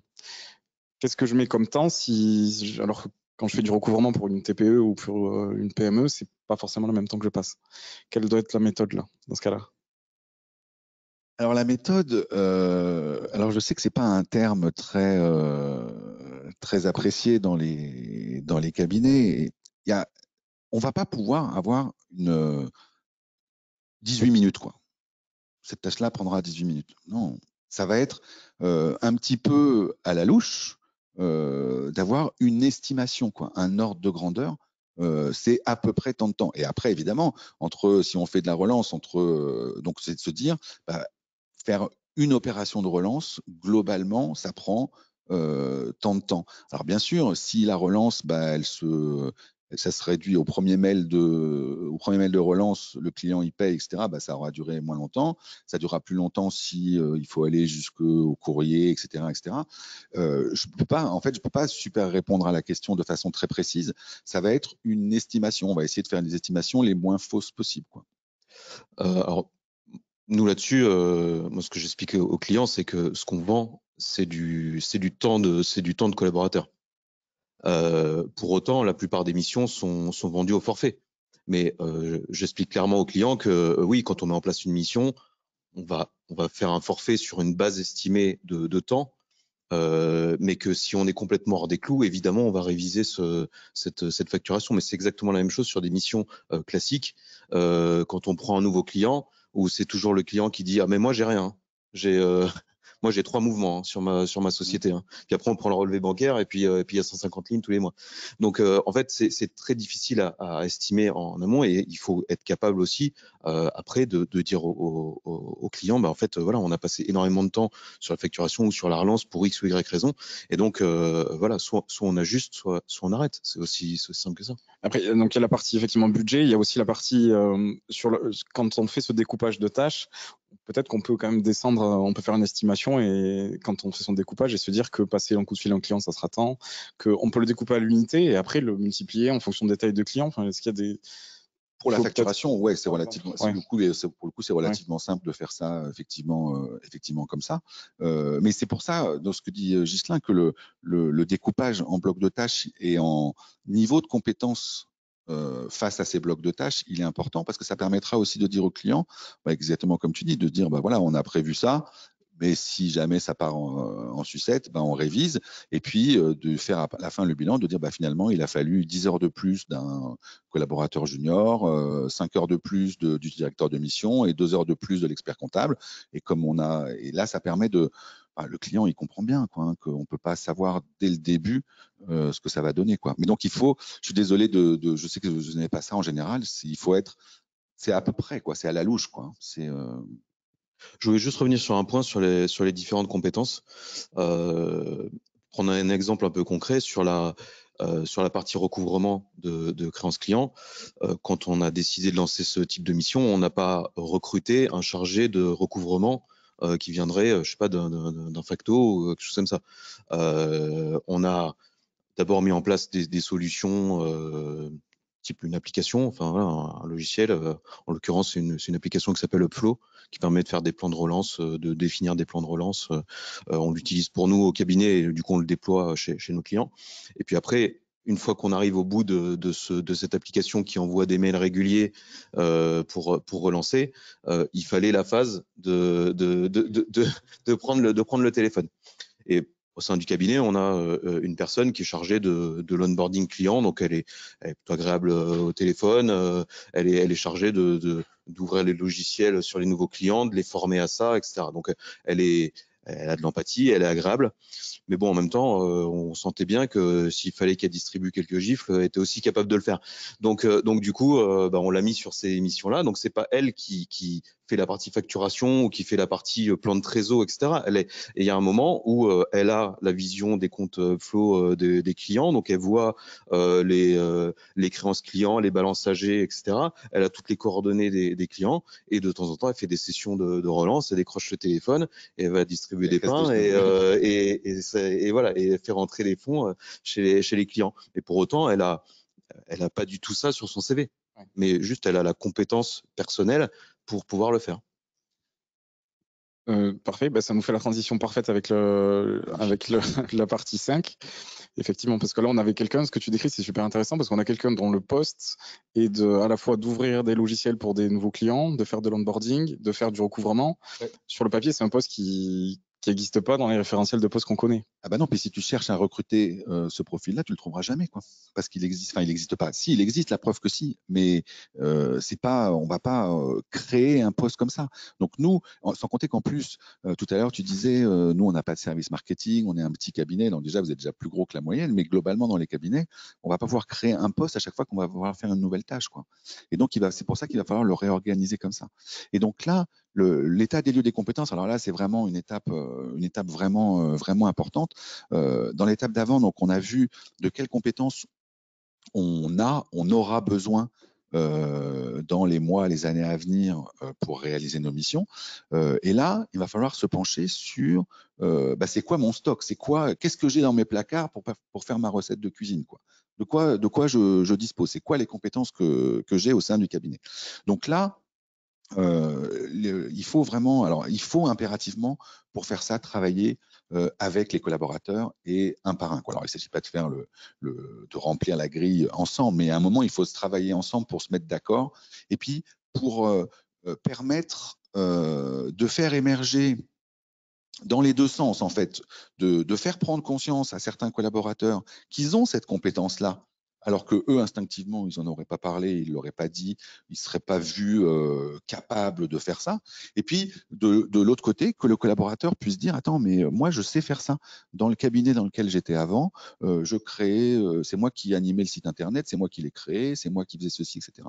Et donc, dans cet état des lieux des compétences, il faut vraiment, il faut pas faire ça tout seul dans son coin en disant Bernard, il sait faire ça, il est niveau 3 sur cette compétence, Gisèle, elle est niveau 2 là-dessus, etc. Avec son schéma. Il ne faut pas faire ça comme ça parce que ça n'a pas trop de sens. Il faut travailler avec les collaborateurs et il faut travailler sur les compétences qu'ils utilisent aujourd'hui dans leur poste. Alors celles-là, on les connaît bien en général. On sait qu'un tel, au niveau rapprochement bancaire, il n'est pas top, alors que l'autre, ça, on sait le faire, quoi, parce qu'on les voit au quotidien, etc. Donc on a une bonne vision des compétences utilisées aujourd'hui. En revanche, souvent, assez souvent, les experts comptables, les associés, n'ont pas toujours la vision sur les compétences non utilisées aujourd'hui. Or, ces compétences non utilisées, c'est bien souvent des compétences, soit des compétences sectorielles, soit des compétences transverses, des compétences, voire des compétences techniques complètement différentes, typiquement faire des sites Internet. Et ils n'ont pas cette vision-là. Or, ces compétences-là, elles pourraient nous aider à faire les missions qu'on a choisies, voire développer des missions. On se dit, tiens, avec cette compétence-là, je pourrais développer tel type de mission parce que cette compétence-là, elle est très, très rare, quoi. Et donc, tout le travail va être effectivement de faire de lister un petit peu les compétences nécessaires. Alors, les compétences nécessaires, les compétences techniques, globalement, ça va être, on va repartir des blocs de tâches et on va assez facilement savoir dire si dans le bloc de tâches numéro 2, il est niveau 2, 3 ou 4. Donc ça, c'est assez simple à faire. Et puis, pour les compétences transverse, là pour le coup, il y a effectivement des référentiels un petit peu partout sur le savoir-être, sur le savoir-faire, etc. Et donc l'idée, c'est d'avoir vraiment une fois qu'on a fait remplir cette grille de compétences à tous les collaborateurs. Quand je dis tous les collaborateurs, c'est pas tous les collaborateurs, c'est tous les membres de l'équipe, y compris les associés. C'est bien d'avoir les compétences des associés quelque part dans la dernière étape notamment, où la dernière étape, on va réaliser ce qu'on appelle la cartographie des compétences. C'est le bilan de quelles compétences je dispose au sein du cabinet. Et d'avoir, si possible, une double vision. Une vision, le nombre d'ETP, entre guillemets, que représentent les personnes qui ont cette compétence à chaque niveau. Et puis, parce que ça nous aidera à la fin pour imbriquer nos missions différemment. Et puis, d'avoir un listing un petit peu quelque part de c'est qui la personne, quoi. D'avoir nominativement, Bernard, lui, il a cette compétence-là. On l'utilisera aujourd'hui ou pas, mais en tout cas, on aura dans un coin de notre tête qu'on a cette compétence disponible-là et qu'on pourrait s'en servir pour faire une mission un jour ou l'autre, que ce soit une mission interne ou une mission externe. Et tu disais, il faut regarder au niveau des collaborateurs et des associés, mais il faut aussi ratisser large. Peut-être que dans le personnel administratif, une secrétaire pourra faire du recouvrement. Enfin, il ne faut pas se cloisonner à un poste. Ah oui, voilà. C'est vraiment toute l'équipe, tout ce qu'on a sous la main, tous les ingrédients qu'on a sous la main, parce que effectivement, c'est un peu pour reprendre la métaphore de la recette. Si on se cantonne à faire le travail en tant qu'associé tout seul dans notre bureau, etc., c'est comme quand on ouvre un placard et puis on a la première rangée de ce qu'il y a dans le placard. Là, le fait de faire le travail avec les collaborateurs, ça va permettre d'aller au fond du placard pour voir les petites épices qu'on n'a pas utilisées depuis bien longtemps, mais que ça serait quand même pas mauvais dans notre recette et qu'on pourrait utiliser ça. Ce qui permet, ça a un autre avantage qui n'est pas négligeable à un moment où c'est quand même difficile de recruter, de conserver les collaborateurs, c'est que en leur permettant d'utiliser ces compétences non utilisées aujourd'hui, déjà, on va leur donner une tâche qui vont être quasiment les seuls ou peut-être un des seuls à faire, et puis d'utiliser des compétences au service de l'entreprise, donc de les mettre sur un nouveau projet, donc de donner du sens à leur mission, à leurs tâches, etc. Et in fine, de les mettre en valeur et donc de les fidéliser pendant un temps. Et donc il y a de la richesse dans les cabinets, c'est-à-dire qu'on est beaucoup en ce moment sur les problématiques de recrutement, mais il y a beaucoup de choses qui ne sont pas visibles à l'œil nu peut-être, mais qui peuvent servir à construire des missions de demain. Bien sûr, il y a énormément de richesses, mais c'est clair que ça prend du temps, ça prend de l'attention, ça prend de l'écoute pour voir un petit peu ces richesses. Moi, je me souviens, on anime pas mal de formations pour les collaborateurs, justement pour dans cette idée de entre guillemets déconstruire leur côté comptable et de reconstruire un côté accompagnateur. À la première journée de ces parcours, on en a plus de la moitié qui nous disent ouais, mais moi je suis un comptable de base, quoi. Ça c'est la phrase terrible, quoi. Je suis un comptable de base, quoi. Je ne sais jamais faire du conseil, de l'accompagnement, quoi. Et au fil du temps, ils se rendent compte que mais si, il y a plein de choses qu'ils savent faire, puis il y a plein de choses qu'ils ont envie de faire, puis il y a plein de choses possibles auxquelles ils auraient. Comme le client sera incapable de vous demander tel type de mission, le collab sera incapable de dire tiens, j'aimerais bien faire ça, ou je pourrais faire ça, ou je me sens de faire ça. Moi, il n'y a pas longtemps, juste une petite anecdote, là, on est largement en avance, donc je peux faire des anecdotes. Il y a pas très. Vérifie, il n'a aucune confiance en fait. il n'y a pas longtemps, à la suite d'un de ces parcours comme ça, on avait animé une conférence et on avait besoin de témoins, quoi, de participants qui viennent raconter, quoi. Et j'ai demandé à une des participantes, je lui ai dit, mais voilà, on organise ça, est-ce que tu voudrais venir témoigner, tout ça. Elle me dit, mais t'es un malade, quoi. Jamais de ma vie, je vais parler devant 150 experts comptables. Et j'ai dit, non, mais attends, déjà, je me suis mal exprimé. En fait, c'était pas une question, c'était juste parce que je sais que tu peux le faire. Je sais que tu peux le faire. Je sais qu'il n'y a pas de souci. Je sais que, et bon, elle l'a fait. Ça s'est très, très bien passé. Elle s'est mise un petit peu en stress pour le faire. À la fin, elle me dit, j'aurais jamais pensé que je pouvais faire quelque chose de comme ça, quoi. Ouais. Et donc c'est ce déclic-là qu'il faut arriver à créer dans le cabinet. C'est peut-être pour ça que c'est noté. Enfin, en bas, il y avait des petits pictos à chaque fois, donc difficile, long, etc. Je crois que depuis le début, c'est la première qui est sur un niveau de difficulté aussi élevé, je crois. Mais Oui. parce que c'est quand même, là, on est dans l'humain, il faut prendre le temps de débloquer des Ouais. constructions psychologiques des fois. Et puis, dans l'humain, l'humain un par un, quoi. C'est un travail qu'il faut mener collaborateur par collaborateur, quoi. Alors, il y en a, certains, ça va être plus simple que d'autres, etc. Mais je veux dire, ça va être vraiment une individualisation du management. Il va falloir passer du temps un par un. Et puis, il va falloir se mettre autour d'une table à la fin pour se dire, ben, moi, j'estime que je suis niveau 3 dans cette compétence-là. L'expert comptable va dire ouais 3, 2,5 quoi, ou de se mettre d'accord un petit peu comme ça. Et puis après, ça permettra une fois qu'on a ce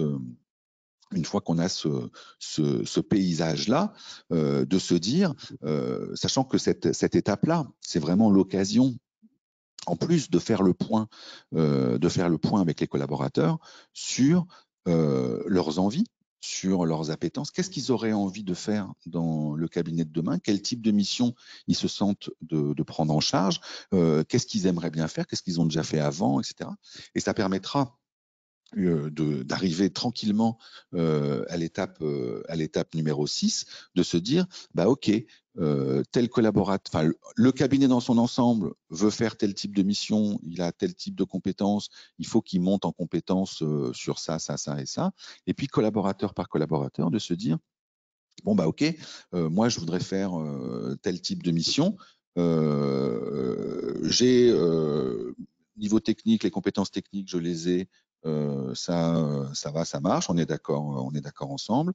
Cette compétence-là, j'aurais besoin d'un petit peu de ripollinage parce que j'ai fait ça à l'école, mais je m'en suis jamais servi. Et il faudrait peut-être une petite formation pour le faire. Ça serait pas mal que j'ai une formation pour la prise de parole ou etc., etc. Et donc, ça permettra effectivement de préparer le plan d'adaptation des compétences, quoi. Et sur cette partie état des lieux, Ghislain, est-ce que toi, tu peux nous dire comment concrètement tu détectes des compétences utilisées ou pas utilisées au sein de ton cabinet? C'est d'abord en connaissant bien les collaborateurs et c'est pour ça que je pense que l'évaluation des compétences, ça doit être vraiment à 360 parce que c'est aussi aux associés de placer les collaborateurs dans des grilles et dans des cases de compétences que eux n'ont pas forcément conscience d'avoir. Souvent, tu en as parlé, mais ils s'estiment pas commercial. On va leur dire, mais ils vont nous dire, mais moi je peux pas proposer ce type de mission, je peux pas vendre ce type de mission parce que déjà dans leur formation, on leur a dit que vendre c'était sale, et en plus ils ont l'impression que le vendeur c'est le vendeur d'aspirateur qui fait du porte-à-porte, alors que juste ils sont généralement très agréables, ils passent très bien avec les clients, ils ont un très bon relationnel, et donc c'est pas se pervertir que de proposer des nouvelles missions et souvent avoir l'accord du client si le client en a vraiment besoin. Donc c'est vraiment ça, c'est estimer ce dans quoi eux sont, comment ils sont capables de travailler sur quel type de mission et leur soumettre l'idée et voir comment ils réagissent. Voilà. Et après, effectivement, des fois, on détecte des, des compétences un peu particulières. J'ai une petite anecdote aussi, ce qui me permettra de balancer mon associé qui est en vacances cette semaine. Mais il est parti cette semaine, mais donc vendredi, il nous met un message à tous sur notre messagerie interne du cabinet en disant bon bah je pars faire du kitesurf au Brésil pendant une semaine. Donc j'ai un peu de décalage horaire, donc bon je suis joignable si jamais il y a une urgence, mais bon j'ai un peu mieux à faire quand même. Donc voilà, puis je sais pas, il conclut le message en mettant 3-4 mots en portugais, histoire de dire bonne semaine à tous certainement, quelque chose comme ça. Et là d'un coup en fait il y a des échanges sur le Slack où il y a 3-4 collaborateurs qui se mettent à parler portugais entre eux. Alors en fait moi ça m'a vraiment étonné parce que j'avais pas du tout connaissance qu'ils étaient capables de parler portugais, mais voilà, c'est un exemple de compétences pas cachées, mais non révélées, qu'il n'y a pas forcément dans les CV ou qu'on ne connaît pas au quotidien et qui, pourquoi pas, peut servir un jour. Donc Mathieu, si tu veux ramener une filiale française d'un groupe brésilien, ouais, mais c'est ça, voilà. C'est typiquement quelque chose que tu n'aurais jamais pu détecter. Et si on ne fait pas cette étape qui peut paraître, quand on connaît bien son équipe et qu'on a un petit cabinet, on pourrait se dire, je vais quand même pas m'asseoir avec quelqu'un qui est là depuis 10 ans, 15 ans. Mais là, ça montre bien que il faut le faire quand même, de toute façon. Ça, c'est très très bonne remarque. c'est vraiment le danger absolu dans tout ce travail d'analyse de ses missions, d'analyse de ses clients, d'analyse de ses collaborateurs. C'est la phrase magique. Non, mais attends. Moi, je les connais, mes missions, je les fais depuis 30 ans, t'es gentil, mes collabs, je les connais, mes clients, je les connais, et donc, j'ai pas besoin de faire tout ça.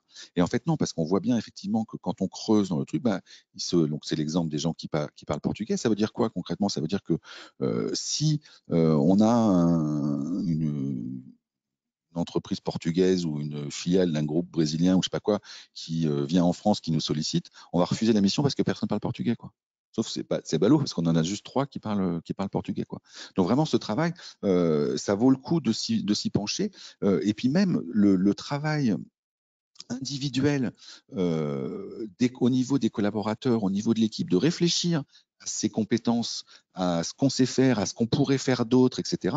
C'est vraiment, vraiment un passage super important parce que comme tu disais, Ghislain, il y a aussi une autre dimension, c'est que une fois qu'on est au clair sur, mais admettons que le collaborateur soit au clair sur ses compétences, il n'est pas forcément au clair sur ce que ces compétences, comment elles pourraient être utilisées dans le cadre d'une nouvelle mission, quoi. Donc, et ça, c'est à nous de le faire, de le dire, attends, mais ça, tu sais faire ça, mais on pourrait faire ça, on pourrait faire ci, on pourrait faire ça. Encore une fois, bon, l'exemple typique, c'est le petit jeune qui fait des sites internet pour ses potes ou qui gère des réseaux sociaux, ou qui fait des machins, et qu'on n'utilise pas au cabinet parce qu'on n'en sait rien, parce qu'on ne le sait pas, parce qu'on n'en a pas parlé, on s'est intéressé à ce truc-là. Ce gamin, si tout d'un coup on lui confie, ça peut être une mission interne dans un premier temps, la gestion du site du cabinet, la refonte du site du cabinet, des comptes des réseaux sociaux, de je sais pas quoi, etc. Et puis ça peut devenir, donc là, lui tout d'un coup, il est le roi du pétrole, quoi. Il a une position à part dans l'entreprise, quoi. Et puis ça peut déboucher sur des missions. Si nous on a besoin de faire des sites internet et des réseaux sociaux, on a peut-être des clients qui veulent le faire. Mais les clients on leur propose pas parce qu'on ne sait pas qu'on a la compétence. Eux nous le demandent pas parce qu'ils se disent, je vais pas demander à mon expert comptable faire des pages sur les réseaux sociaux, etc. Et en final, là, ça permet d'avoir une vision globale du monde des possibles, quoi.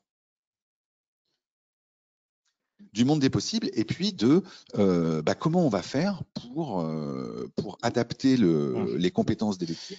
Oui, c'est ça. C'est-à-dire que là, on a découpé en blocs de tâches. J'ai fait la cartographie de ce qu'il y avait au sein de mon cabinet. J'ai détecté que j'ai des collaborateurs qui parlent portugais ou qui savent relancer les clients, ou les deux. Et donc, vu que j'avais mes missions, comment est-ce que là, ça va être de combler l'écart qu'il pourrait y avoir entre là où je veux aller et là où je suis actuellement. Exactement. C'est vraiment de combler l'écart, de se dire, voilà, j'ai tel type de compétences à acquérir, quel type de compétences à renforcer. Et c'est là, si on a des compétences lourdes à acquérir, c'est peut-être que les missions qu'on a calibrées sont peut-être pas bien calibrées pour le moment. Peut-être qu'on pourra les faire plus tard, etc. Mais c'est de se dire, une fois qu'on a cette liste, de se dire, ok, maintenant, comment je fais pour boucher le trou pour combler l'écart, quoi. Donc ça va être comment je fais, qui doit être formé à quoi, qui j'accompagne pour prendre en charge un nouveau type de mission. Ça permet d'avoir donc un plan de formation, le plan de formation du cabinet, et puis le plan de formation collaborateur par collaborateur, de se dire, toi, tu as dit que tu voulais faire tel type de mission. Comme on l'a vu ensemble, ça serait bien que tu renforces tel type de compétences, donc de suivre tel type de formation, et comment on va organiser un petit peu tout ça. Ça permet aussi de se dire, de préparer le plan de recrutement futur, de se dire, là, on a vraiment quand même un gros déficit de ce type de compétences, parce que pour faire ça, il y a besoin de ça et ça comme compétences. Aujourd'hui, il n'y a que l'associé qui l'a. Donc, si on a cette mission, c'est l'associé qui va les faire. Et comme l'associé, il n'a qu'une envie, c'est de ne pas faire les missions, il va trouver une solution pour se dire, le prochain recrutement, peut-être que j'aurai besoin de l'équivalent d'un tiers-temps ou d'un mi-temps ou de tiers-temps avec pour utiliser ce type de compétences. Donc, je vais privilégier plutôt tel profil à tel autre profil. Et donc, ça permet d'avoir un peu la liste de courses de ce dont on a besoin. Bien sûr, on ne trouvera pas le collaborateur magique, le fameux mouton à 5 pattes qui sait tout faire, celui que tous les cabinets cherchent et personne ne le trouve. Donc, c'est peut-être à se demander s'il existe vraiment ou quoi qu'est-ce. Mais on va voir que en réfléchissant comme ça avec ces blocs de tâches, on va construire. En fait, on va c'est moche comme image, mais c'est celle qui me vient, tant pis, ça me fait rire, je le dis quand même. On va construire nos moutons, on va mettre des pattes à nos moutons, et on va construire nos moutons à 5 pattes, et on n'aura que des moutons à 5 pattes. Mais pour le coup, ça sera des fusées, parce qu'ils seront... Des fusées moutons à 5 pattes.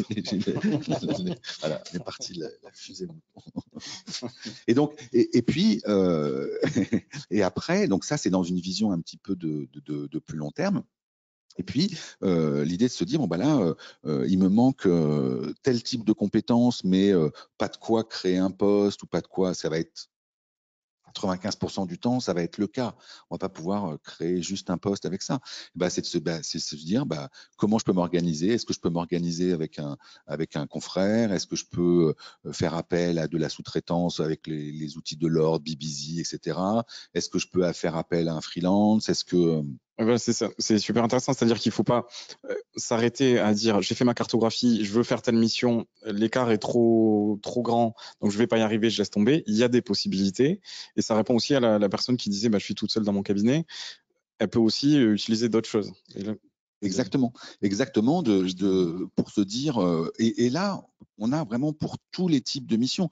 Donc les missions, tout à l'heure, quand je disais le marketing, le site internet, là, vous trouverez sur une plateforme comme Malte, on trouve des freelances dont c'est le métier, c'est leur métier. Vous leur donnez les éléments, ce que vous voulez mettre dedans. Eux, c'est leur métier de créer des sites internet, c'est leur métier de faire des plaquettes, c'est leur métier de faire ça, quoi. Mais aussi sur des dimensions plus techniques du métier, notamment encore une fois avec la plateforme BBZ de l'ordre, où là pour le coup c'est une plateforme d'échange de missions entre experts comptables, et donc là du coup on peut sous-traiter ou prendre en charge des missions sérieuses, quoi, des missions d'expertise, de commissariat, des vraies missions, quoi. Là-dessus, Ghislaine, toi, ton retour d'expérience sur le... Non, je suis assez d'accord sur le fait qu'il faut pas attendre d'avoir de se dire je peux staffer une personne à temps plein pour la recruter. D'abord parce qu'on l'a vu, une mission fait intervenir beaucoup de personnes, donc on retomberait sur la problématique du mouton à 5 pattes. Donc effectivement, le recours à la sous-traitance, nous-mêmes on y a recours sur certains bloc de mission. On n'a pas la ressource en interne et donc on fait appel à sous-traitance. Effectivement, ça permet de démarrer quand on veut démarrer sur ces missions-là.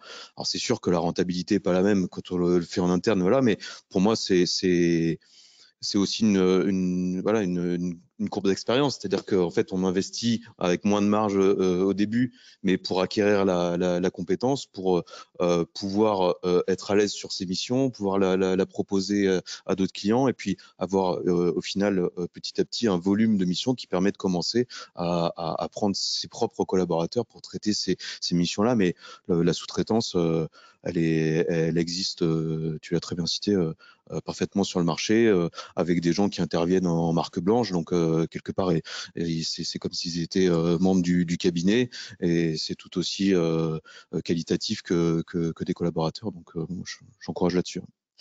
Ça, c'est vraiment important, et je sais que des fois c'est pas naturel toujours dans la profession. C'est que si on attend d'être sûr à 100%, d'avoir l'effectif qui va bien, avec le client qui va bien, avec la rentabilité qui va bien, et ça, on le fera jamais. Ça, on le fera jamais, ça marchera pas, c'est pas possible. En plus, comme tu l'as dit tout à l'heure, le hic, parce qu'on n'en a pas encore parlé, enfin tu l'as évoqué tout à l'heure, c'est que ces missions de full service, d'accompagnement au sens large, elles vont être modulaires. Elles vont pas être, ça va pas être une mission type que vont prendre tous les clients. Déjà, tous les clients la prendront pas. Et puis, deux clients qui prennent une mission facturation, ils n'auront pas la même chose forcément dans leur mission, ou pilotage, ou je sais pas quoi, etc. Donc les missions, elles vont être adaptées à chaque type de client, quoi. Donc si on attend la situation idéale où on sait tout faire pour tous les clients qui pourraient demander, on le fera jamais. Et ça, on a vu, c'est vraiment le mot d'ordre aussi de cet atelier, c'est-à-dire qu'il ne faut pas attendre d'avoir la plaquette idéale, d'avoir le client idéal, les collaborateurs idéaux. Au bout d'un moment, il faut se lancer. On arrive au donc 7e sur les 8 ingrédients de cet atelier. Comment est-ce qu'on imbrique la mission, enfin la nouvelle mission avec les anciennes? Avant de passer à ça, je vois passer des questions là. Il y a pas mal de questions sur est-ce qu'on est couvert en termes d'assurance quand on fait du full service? Quel est le taux horaire auquel je dois facturer une mission de full service? J'ai ce type de questions. Alors, pour redire ce que j'ai dit tout à l'heure, on est vraiment sur la méthode aujourd'hui, donc je ne vais pas rentrer dans le détail du taux horaire de combien il faut facturer, ni du contrat d'assurance groupe, etc. Enfin, en termes d'assurance, on peut dire quand même que le full service, ça fait partie des missions qui sont permises, autorisées et qui sont faisables parfaitement par des experts comptables. Mais on rentrera dans ce détail-là dans les futurs ateliers où on sera mission par mission. Et là, quand on sera sur une mission donnée type recouvrement ou ECF, etc., on pourra en parler plus dans le détail. On parlera de la mission, des contours de la mission et de l'assurance s'il faut. Voilà ce que je pouvais dire. Et donc, je vous encourage à vous inscrire aux prochains ateliers. Ce qui me ramène à l'étape 7. Donc, comment est-ce que j'imbrique ma nouvelle mission, une fois que j'ai fait ce découpage et que j'ai fait cette cartographie des compétences, avec les anciennes? Ben là, ça va être, maintenant qu'on a tout déconstruit, ouais. On a déconstruit nos anciennes missions et déconstruit nos nouvelles missions, et ben là, on va jouer au Lego.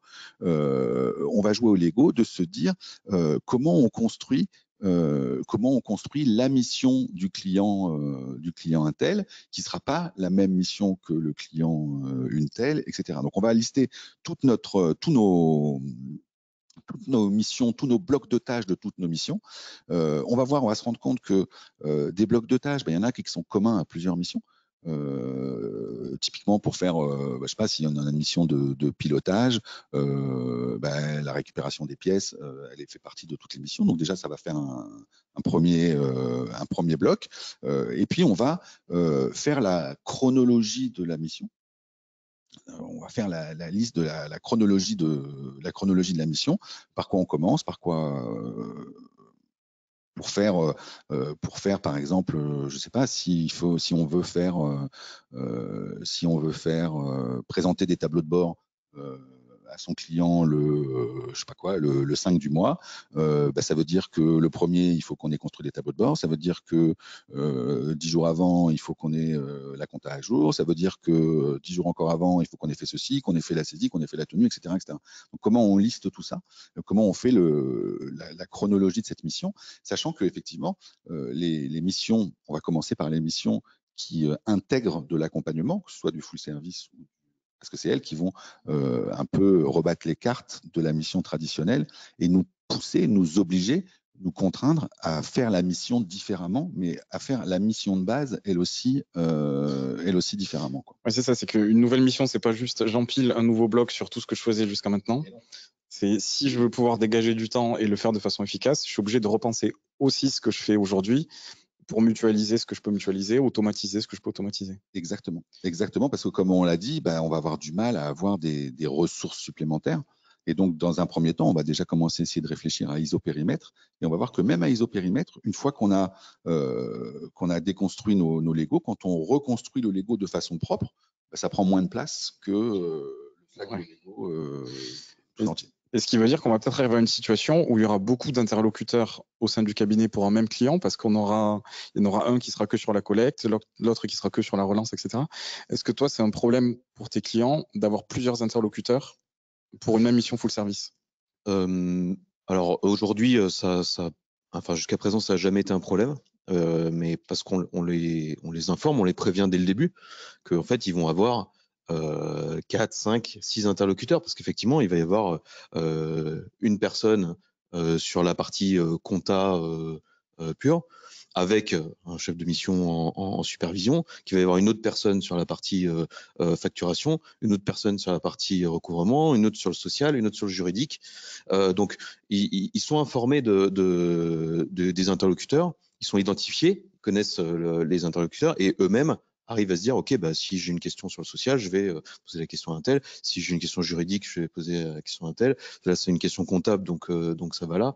Bon, des fois, les mails se brouillent un peu, mais vu que nos équipes sont en liaison sur les dossiers, la communication se fait et ça pose absolument aucun problème. Enfin, nous, on n'est pas du tout dans l'idée de un collaborateur fait un dossier.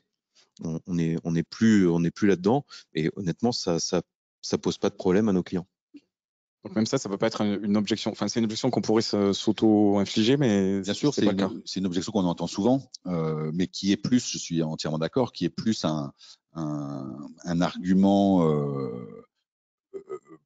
pour pas faire les choses, pour pas changer. C'est pas possible. Ça le client il voudra jamais, il acceptera jamais.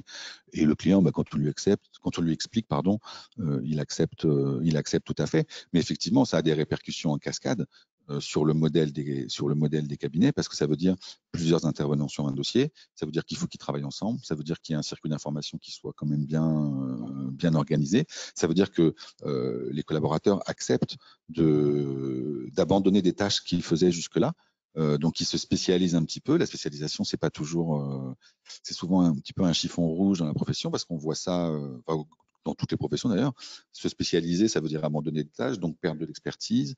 Mais de toute façon, si on veut faire des missions d'accompagnement, et si on veut qu'elles soient imbriquées avec la mission traditionnelle, ce qui est le seul moyen pour que ces missions soient efficaces et rentables, on va être obligé de réfléchir comme ça en bloc de tâches, parce que sinon, ça veut dire qu'il va falloir qu'on ait un collaborateur qui fasse, parfois sur certains dossiers, du secrétariat jusque la lecture des tableaux de bord. Et donc, ça, c'est pas le plus efficace. Et non, c'est pas le plus efficace, parce que soit on prend un collaborateur qui est facturé comme quelqu'un qui fait du secrétariat, mais j'ai doute qu'il ait les compétences pour commenter des tableaux de bord, soit on va faire comme on fait un petit peu tout le temps, c'est qu'on va prendre le profil le plus élevé, le plus cher en tout cas, celui qui commente les tableaux de bord, et il va faire toute la mission, y compris du secrétariat. Sauf que moi, j'ai pas du tout envie de payer secrétariat au prix du chef de mission. Et puis de toute façon, en faisant ça, on va créer un goulot d'étranglement. Et celui qui a la compétence la plus rare, sa compétence la plus rare, elle sera gâchée entre guillemets par des missions que d'autres pourraient prendre en charge au sein du cabinet.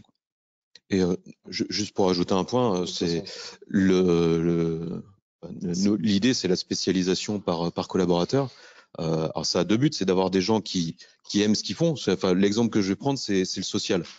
Souvent, on a fait des opérations de croissance externe, on reprend des cabinets, et ils ont des collaborateurs qui sont collaborateurs comptables et qui font le social, et des fois un peu de juridique aussi par-dessus. En fait, les collaborateurs sont souvent très contents qu'on leur enlève la partie sociale, surtout après la phase Covid. Mais ça permet aussi, à l'inverse, sur des collaborateurs qui sont sur du pôle social, et qui eux sont très spécialisés et qui aiment ça, d'être à 100% sur des missions sociales. Et nous, on recrute, je pense aux dernières personnes qu'on a recrutées, il était content de rejoindre un pôle social structuré avec 3 personnes, d'avoir des échanges et de ne faire que du social, parce qu'avant, il naviguait dans des cabinets où à chaque fois on lui disait oui, tu vas faire du social, mais bon, tiens, quand même, je te mets un peu de dossier comptable parce qu'il faut quand même que tu fasses un peu de prod. Donc, l'idée, au final, ça bénéficie à tout le monde. On a des vrais spécialistes métiers. Enfin, aujourd'hui, que ce soit en juridique ou en social, la jurisprudence est telle qu'il faut suivre, il faut être spécialiste sur ces métiers-là. Et donc, à l'inverse, le client, il va être content d'avoir un spécialiste métier sur le juridique, sur le social, et pas un collaborateur qui est généraliste sur tous les domaines. Là-dessus, compte tenu, ouais, je suis désolé, je suis obligé de ressortir la montre. Là, on est bien. Là, on est bien. Voilà, il faut qu'on conclue sur cette slide 8, donc mais là, qui rejoint exactement ce que tu viens de dire, Gisèle. Ouais. Et c'est vraiment le principe de subsidiarité qu'on a évoqué dans le premier atelier en avant-première. C'est l'idée de se dire, il faut, dans un monde parfait, il faudrait que dès que il y a une tâche, enfin, qu'on ne fasse que les tâches qu'on est le seul à savoir faire dans le cabinet, quoi. Et que si l'expert comptable fait des tâches qui pourraient être faites par ses chefs de mission, qui font des tâches qui pourraient être faites par les collaborateurs seniors, qui font des tâches qui pourraient être faites par des collaborateurs juniors, qui font des tâches qui pourraient être faites par des apprentis, qui font des tâches qui pourraient être prises en charge par un logiciel, bah, en fait, on manque d'efficacité parce que du coup, ça veut dire, c'est mon exemple de tout à l'heure, c'est de la compétence qui est la compétence rare qui est gâchée, entre guillemets, parce qu'elle n'est pas utilisée là où elle apporterait le plus de valeur. Et donc, l'idée, c'est vraiment on repart effectivement encore une fois de ces blocs de tâches et on affecte, pardon, je vais dire 2 mots en même temps, on affecte les tâches, le premier bloc de tâches au collaborateur qui sait faire que ça. Mais lui, il ne fera que ça, mais sur plein de dossiers différents et plein de blocs de tâches différents, quoi. Et puis, on monte d'un cran, on fait la même opération pour avoir à chaque fois les bonnes compétences face aux bonnes tâches et avoir une optimisation comme ça de la compétence. Donc ça, c'est un autre immense avantage, c'est que ça permet à tous les collaborateurs grâce au travail qu'on a fait sur les compétences, les missions qu'ils veulent prendre en charge, ça permet à chaque collaborateur de monter une marche, de prendre en charge des tâches qu'il ne faisait pas jusque-là parce qu'elles étaient prises en charge de façon indue, j'allais dire, par un collaborateur, entre guillemets, au-dessus. Et donc, ça veut dire qu'il va falloir qu'il prenne en charge de nouvelles tâches. Mais ça, lui, il va être content, ça va le faire grandir. Mais ça veut dire qu'il faut l'organiser. Il faut organiser cette délégation. La délégation, c'est pas de dire, tiens, ça, je faisais ça jusqu'à maintenant c'est toi qui t'en occupes, on se retrouve dans 3 mois. Parce que alors ça marche pas, c'est dangereux, quoi. Ouais. Donc voilà, ce principe de subsidiarité, c'est vraiment fondamental. Et tout ça, donc c'est pour ça aussi qu'au tout début, dans les prérequis, il y avait l'automatisation, parce que forcément, si tout le monde descend d'un cran, à la fin, si on veut que ça marche, il faut que tout en bas, ça soit automatisé et pas c'est une la machine. Voilà. Exactement. Et là, si on fait ça, effectivement, on se libère du temps à isopérimètre sur l'automatisation, mais aussi sur l'articulation des différentes tâches. Et puis, accessoirement, ça permet de mieux accompagner les clients. Parce que typiquement, si on a un seul collaborateur qui est capable de faire de l'accompagnement de pilotage, OK, il ne va pas faire que sur ces dossiers. Donc, il va faire sur tous les dossiers du cabinet, mais il faudra qu'il se libère des tâches, il faudra libérer des tâches. Alors que s'il garde ces 20 dossiers, il accompagnera déjà et d'une que la partie des 20 dossiers qui veulent être accompagnés, et puis il n'accompagnera pas tous ceux du cabinet, il fera d'autres tâches que d'autres pourraient prendre en charge. Donc voilà, c'est ça la subsidiarité. Alors, je suis désolé, je suis obligé d'avancer sur ce point. Peut-être une dernière précision, si tu veux. Voilà, c'est pour aller vite, c'était juste pour un petit détail, c'est qu'effectivement, il faut après revoir l'organisation, le planning du cabinet pour ce qu'on disait tout à l'heure, que les bonnes tâches soient faites au bon moment et que le client il ait les bonnes pièces aux bons endroits. Voilà. Client externe ou client interne, il faut que celui qui fasse les indicateurs de gestion, il ait les données, celui qui les présente. Celui qui fait le tableau de bord ne remette pas en question les délais de TVA et inversement. Voilà. OK. Écoutez, en termes de, j'ai encore des questions là qui tombent, un peu le même type de questions sur, voilà, il y a quelqu'un qui dit, c'est dommage là si quelqu'un me pose la question maintenant, pour faire du full service, je vais pas savoir quoi lui répondre en termes de taux horaire. Alors, encore une fois, on rentrera dans le détail, tant mieux s'il y a un intérêt là-dessus. Je peux simplement vous encourager à suivre les prochains parce que là, on va pas rentrer dans ce niveau de détail. Mais non, sans compter qu'en plus, full service, il y a énormément de missions dans le full service. On n'aura pas le même taux horaire pour toutes les missions. Et puis, encore une fois, on n'aura pas le même taux horaire pour chacun des blocs de tâches qui composent la mission. Donc, c'est pour le coup difficile de répondre. En tout cas, pour répondre à full service, c'est juste impossible. Et après, mission par mission, ce qui va vous permettre de déterminer le taux de la facturation, c'est le travail qu'on a fait sur le découpage en blocs de tâches, le temps que ça prend et qui doit le faire. Donc, c'est quoi? Une fois qu'on a qui doit le faire, on a son taux horaire. Combien de temps ça lui prend? On a à peu près le budget, quoi. Enfin, le coût, en tout cas. Ou sinon, s'il veut pas prendre de risque, il forfaitise pas. Il vend la mission au taux horaire sur les différents collaborateurs avec ses idées temps et un barème de taux horaire en fonction du profil du collaborateur. Et là, il se loupe pas sur la tarification. Donc là-dessus, vraiment en 30 secondes. Les impacts, on les a vus. De toute façon, c'est ce qu'on disait tout à l'heure. Le client veut pas avoir plusieurs interlocuteurs et c'est mon dossier. Non, les dossiers vont être de plus en plus, les missions vont être fragmentées, les dossiers vont être fragmentés. Et donc, ça veut dire que chaque collaborateur va prendre en charge des bouts de mission qu'il va falloir, en fait, c'est pour ça qu'il faut l'organiser, c'est qu'il va falloir que tout ça soit fluide quand même, qu'il y ait une certaine fluidité dans tout ça. Et puis, la nécessité que les que les collaborateurs travaillent ensemble sur évidemment sur les dossiers. Ça va effectivement avoir un impact sur les postes qui vont être redéfinis au sein du cabinet. On va avoir des postes différents dans chaque cabinet et 2 collaborateurs qui ont le même diplôme, le même niveau d'expérience, qui aujourd'hui font globalement la même chose. Demain, ils ne feront pas forcément la même chose dans notre cabinet, mais ils ne feront pas la même chose dans le cabinet d'à côté non plus. La spécialisation, on en a parlé, et puis des profils de collaborateurs de plus en plus différents au fil du temps, quoi. Donc c'est quelque chose de plus complexe en fait, ce qu'on propose, c'est-à-dire pour y arriver, il va falloir rentrer dans une complexité au niveau de la mission, au niveau du collaborateur, au niveau du cabinet. On s'arrête là. C'est fini, je pense. Voilà. Simplement, ce qu'on peut dire. Oui, quand même, juste un point, c'est que c'est largement faisable. C'est pas, non, mais quand je dis complexe, ça nécessite de détailler. C'est ça que je veux dire. Voilà. On n'est plus dans une approche monolithique avec un collaborateur, une mission, un client.